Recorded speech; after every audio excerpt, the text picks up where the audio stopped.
everybody, Rivet here. Welcome to the Hacienda.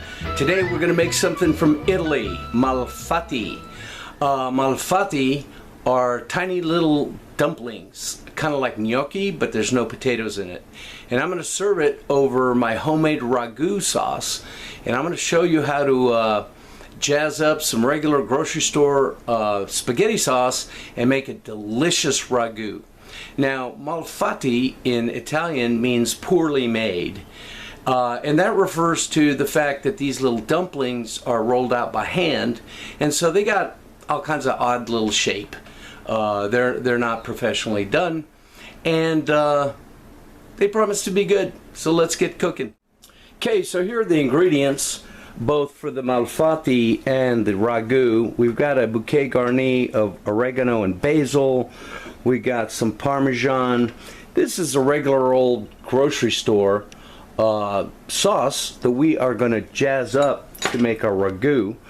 Of course, Malfatti takes a lot of spinach, ricotta, and for the ragu we've got a combination here of Italian sausage and burger. So let's get cooking. Fresh grated Parmesan is a must for Malfatti. Over a smidge of olive oil, we are going to brown the burger and the Italian sausage. And you might wonder, why the hell do we need olive oil? Because we got the fat from the meats. Well, that olive oil is going to add a whole bunch to the ragu that we're making to jazz it up. That's the secret. As you can see, there's almost no fat at the bottom of this, even with the additional olive oil. That's because the beef was 90-10 lean, and the Graziano Brothers sausage is very, very lean as well. Okay, so now we're going to add a generous tablespoon of Cheater's garlic, about a cup of this delicious Rufino Chianti. This is really good wine, folks. We'll call that a cup. A jar of this grocery store pasta sauce, tomato, onion, and garlic. Okay, we'll get that scraped out nicely. And the bouquet garni. Now we're going to cover it, and we're going to bring it to a simmer, and we're going to simmer it for about an hour over there in that corner while we get the Malfatti cooking. We got 1.5 pounds of spinach. In this case, baby spinach. You can use any kind of spinach you want, and we're going to wilt it down. Okay, so we put the spinach in a colander and let it drain and cool off, and we squeeze as much water as possible out of it. And now it comes time to chop it. We're just going to chop it up really finely and start building the Malfatti. Now, I had never heard of Malfatti until about 3 weeks ago, and I was fascinated because Mrs. Rivet and I love gnocchi, and this is a poor man's gnocchi. It was developed as cucina povera, which is poor cooking in northern Italy hundreds of years ago, and now it's a thing. So to that we are going to add about 10 ounces of ricotta to start with. Okay, now I am eyeballing this because this is a 15-ounce container. Okay, to that, 2 eggs. Now, as I was researching this, there's about 10,000 recipes out there for Malfatti. So what you're seeing here is just a conglomeration, these are breadcrumbs, of all the recipes I've seen. I do want to draw your attention to one channel, Mama Oxy Italy. That's the latest video I've seen. She puts out some magazine quality food. So go check out her website, her channel rather. I'm going to put the link in the notes below. Tell her Rivet sent you. She knows who I am. Give her some love, like and subscribe, because her food is really, really not only pretty, but it's authentic Italian. She's Italian and lives in Switzerland. Okay, so to that we are going to add about 5 ounces of grated Parmesan. So let's mix that in. Alright, so this is combined really nicely.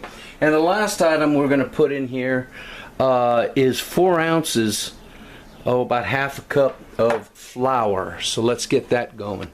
The consistency was not right, so I've added another 2 tablespoons of breadcrumbs and probably another 4 tablespoons of flour.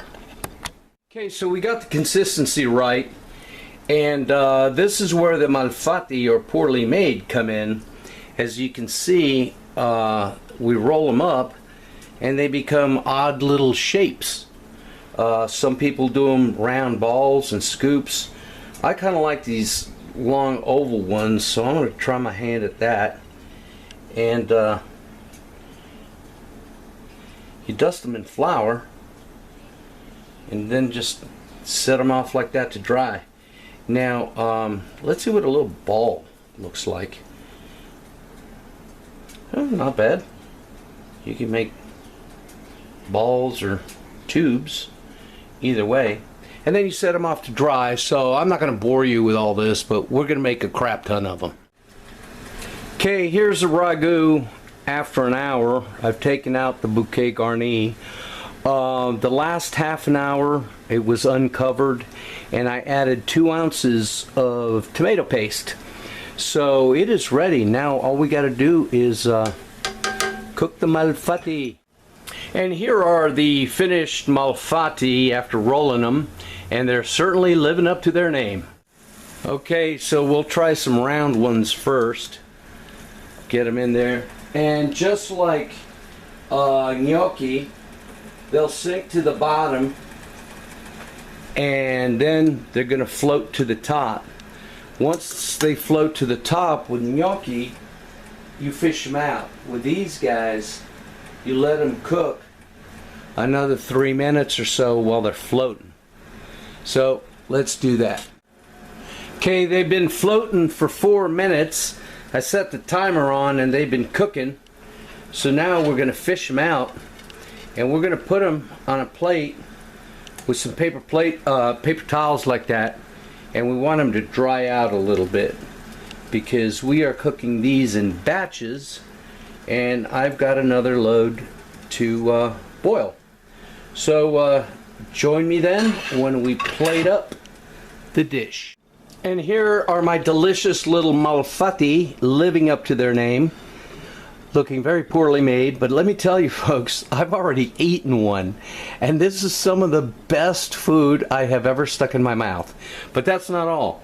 We have to gussy it up in the Italian way with some grated Parmesan over here, and you can see my beautiful meaty ragu. Oh, that smells delightful. Okay, so we've taken pictures to share with the kids, and I don't know about you, but I really like this. It's got the Italian flag tricolor, red, green, and white. First thing I want to talk about is my homemade ragu. Cheater's ragu, Cheater's garlic, Cheater's sauce, everything. It is fantastic. The combo of Graziano sausage with beef and that long hour-long simmering really gets the flavors combined. Very nice. And of course, I'm a big fan of cooking with wine. Add the Chianti in there. Marvelous. And you can use any jarred sauce. You don't have to use fancy stuff. These jars that I got were on sale. They had a big Italian food sale, $1.88 a piece.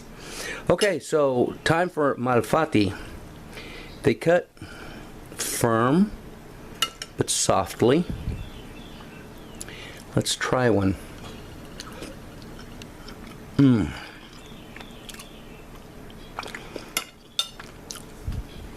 They're like baby gnocchis but better. The sweet spinach, the ricotta, the Parmesan, the breadcrumbs, everything cooked through so deliciously. My gosh. Oh, can you see that? Hold on. I want to zoom in on that so you can see it.